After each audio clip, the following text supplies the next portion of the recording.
हमारी ज्ञान यात्रा आज यहूदा के धर्मी राजा हिजकिय्याह के शासन के साथ जारी है। जैसे ही हम यहाँ 2 राजा 18 में बाइबल की कथा को उठाते हैं, मैं वापस वचन 7 पर जाना चाहता हूं और एक नोट बनाना चाहता हूं। यहाँ बस एक संक्षिप्त बयान जो हम यहाँ हिजकिय्याह के बारे में पाते हैं। यह कहता है कि उसने अश्शूर के राजा के खिलाफ विद्रोह किया। इसका मतलब है कि उसने अश्शूर को श्रद्धांजलि भुगतान करना बंद कर दिया। उसके पिता आहाज इन बर्बर लोगों को दूर रखने के लिए यह भुगतान कर रहे थे, और खैर अब यह बंद हो गया। यहां वचन 9 से 12 में हमें सामरिया पर अश्शूर के विजय के बारे में बताया गया है। याद रखें, यह इज़राइल की वो राजधानी है, और हमें इज़राइल के कब्जे के बारे में भी बताया गया है। अब यह इस बात को रेखांकित करता है कि हिजकिय्याह का इस क्रूर राष्ट्र को आगे कोई भुगतान, श्रद्धांजलि भुगतान न करने का निर्णय कितना गंभीर था।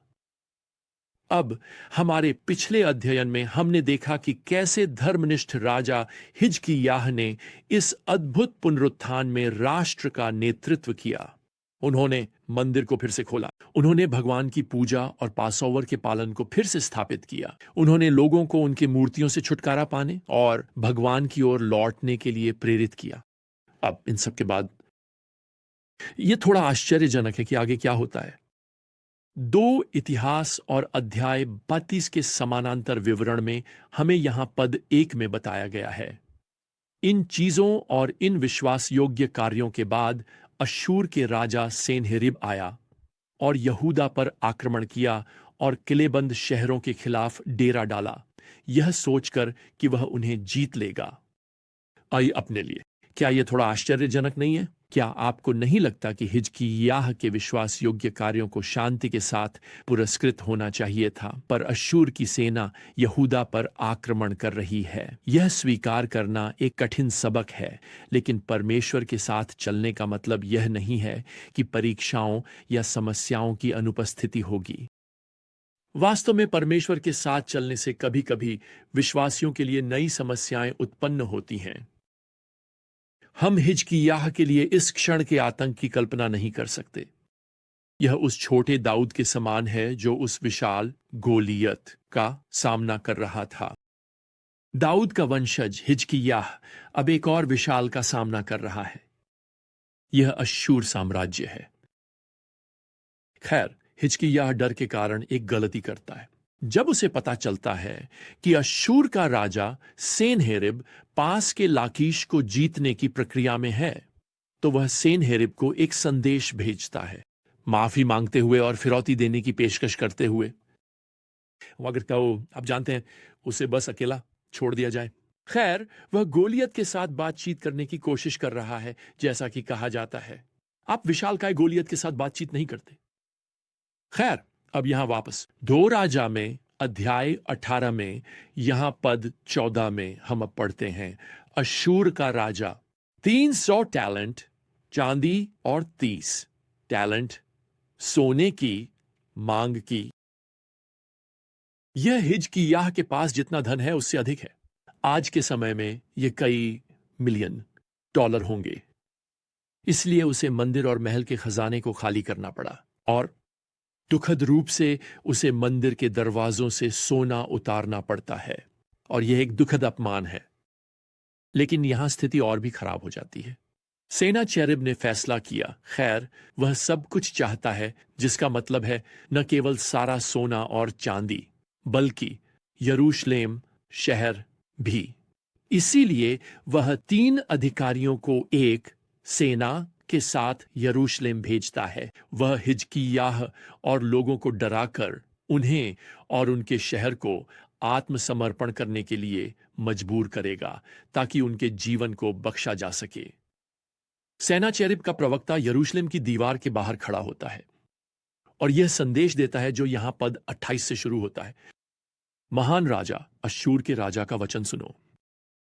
राजा कहता है, हिजकिय्याह को तुम्हें धोखा देने न दो, क्योंकि वह तुम्हें मेरे हाथ से छोड़ा नहीं सकेगा। हिजकिय्याह को प्रभु पर तुम्हारा विश्वास करने के लिए मजबूर न करने दो। मेरे साथ शांति बनाओ स्वयं और मेरे पास आओ, ताकि तुम जीवित रह सको और मर न जाओ। क्या किसी भी राष्ट्र के देवता ने कभी अपनी भूमि को अशूर के राजा के हाथ से छुड़ाया है? दूसरे शब्दों में, कोई भी देवता इस अशूरी दानव को रोक नहीं सकता। मेरे साथ शांति बनाओ। खैर, अब हिजकिय्याह को एहसास होता है कि उसने किस चीज के लिए दरवाजा खोला है और अब वह एक कोने में फंस गया है। अध्याय 19 में अब पद 1 में हमें बताया गया है कि हिजकिय्याह इस संदेश का सन्नाचरिब से कैसे जवाब देता है।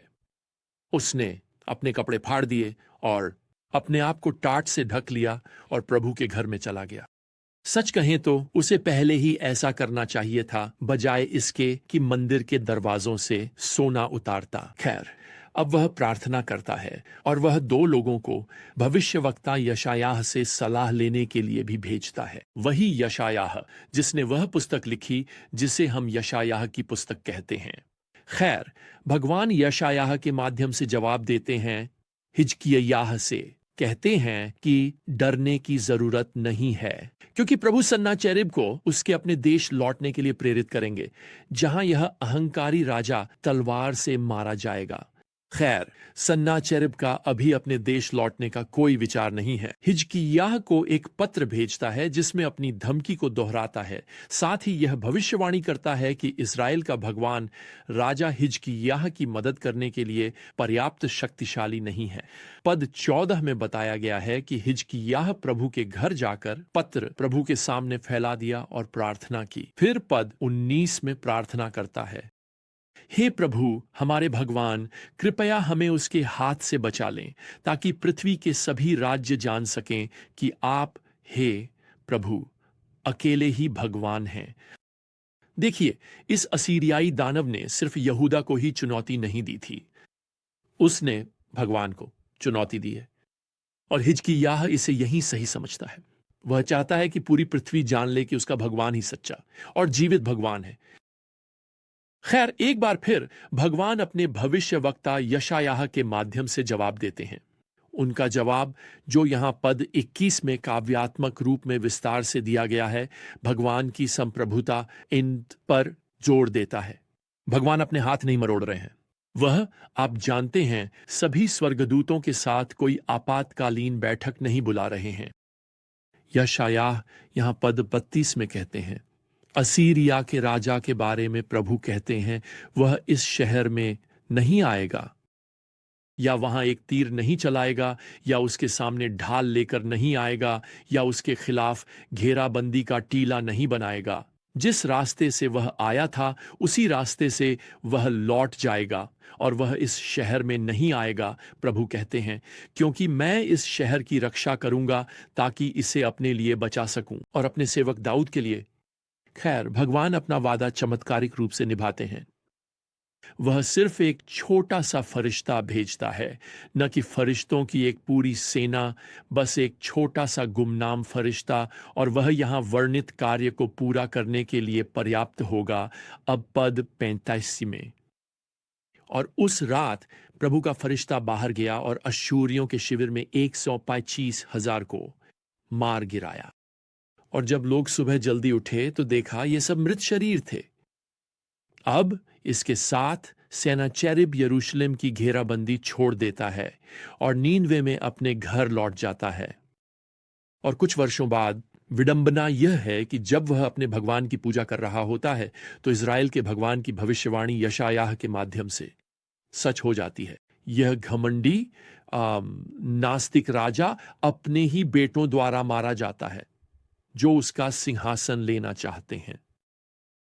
अब इस शक्तिशाली अश्शूरी सेना से यरूशलेम की मुक्ति के लिए कोई प्राकृतिक व्याख्या नहीं है। यह भगवान का चमत्कारी कार्य था, जो एक बहुत ही विनम्र, निराशाजनक विश्वास की प्रार्थना के जवाब में था। और जैसे दाऊद ने बहुत पहले गोलियत को हराया था, वैसे ही हिजकिय्याह की जीत यहां उसके एक सच्चे भगवान में विश्वास का परिणाम है। आप जानते हैं, मैं सोचने से खुद को रोक नहीं सकता प्रिय। भगवान कभी कभी हमें कठिन, यहां तक कि निराशाजनक परिस्थितियों में डालकर हमारे अपने विश्वास को चुनौती देते हैं, और वह तुरंत हमें उनसे मुक्त नहीं करते। क्यों? खैर, क्योंकि वह चाहता है कि हम विकसित हों, हमारे विश्वास में बढ़ें, ताकि हम उसके साथ विश्वासपूर्वक चल सकें।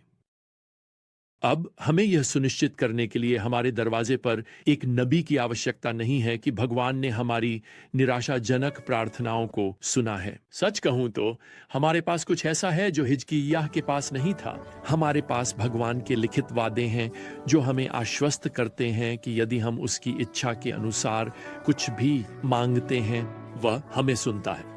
1 यूहन्ना 5 श्लोक 14। खैर, हम अभी के लिए यहीं रुकेंगे।